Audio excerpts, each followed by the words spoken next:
Hi there, this is Mandy Ellis, and I would love to share an opportunity for you to create a digital writing portfolio using Google Sites. This is a topic that came up in a PLC today with my third, fourth, and fifth grade team as we were discussing sharing writing and allowing students to digitize their writing portfolios.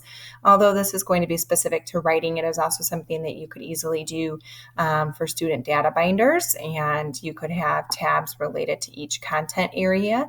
Or if you wanted to, as a school, do this over time, you could have it by grade level and lots of different applications. How to start is very easy. You go to your Google Drive, and instead of selecting docs and or sheets or drawings, you select start a new Google site. Very simply name it. I very generically named mine writing portfolio, although I'm sure students would be much more creative. They can also change their header type, change the image, the theme by going to any of these, by going over here and doing that.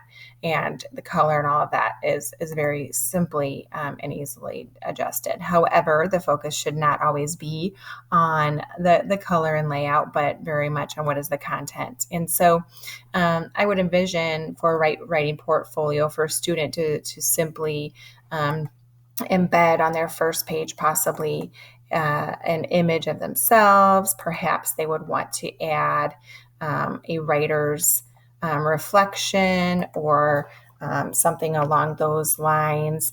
And I'm just going to add a little picture of myself here from back in the day. And once that's selected, you can adjust it. They can type text directly into this box and very creatively write an autobiography or share the purpose of their current site. And they can edit this over time, obviously. But the key here is then to share where they're going to be adding their writing. And so I can do that very simply by clicking on pages and clicking add page. When you do that, it brings you to another simple page.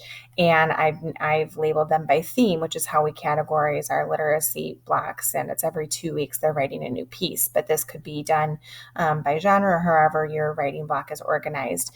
As you label that, then this is where the writing could be uploaded. And this is an example of a piece that I've uploaded that doesn't necessarily correlate with the topic I've put up there, but just as an example.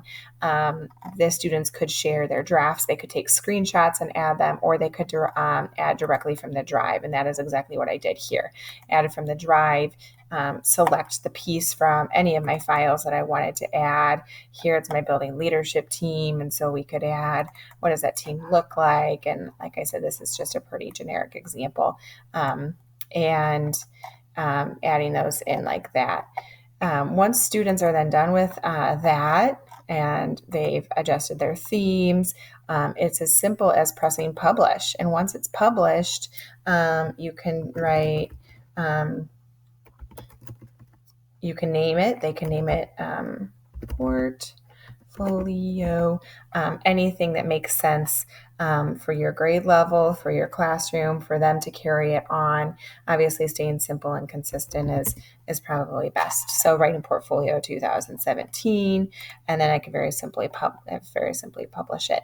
And what's cool about that is they can continue to come back to it, continue to add various tabs and pages so that they can continue to showcase and share their writing. And at the end of the year, they then have a very concise and user-friendly way to showcase and share their writing with their families. So hopefully you found this easy and straightforward, and would love to see what you come up with as you continue to use Google and potentially Google Sites. Let me know if you have any questions.